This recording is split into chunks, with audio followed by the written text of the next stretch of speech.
Good morning guys! Ayun, at ilang oras na lang guys at magbabagong taon na naman. At yung lolo mo andito pa rin sa ibang planeta. Pero okay lang.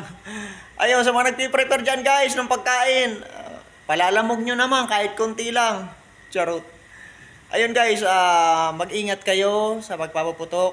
At lalo yung mga kabataan, yung mga maliit na bata, naway pag-ingatan nyo na huwag madisgrasya pagpapaputok ka. At alam naman natin yan na sa tuwing sasapit ang bagong taon at talaga yung mapaputok sa kalsada, grabe.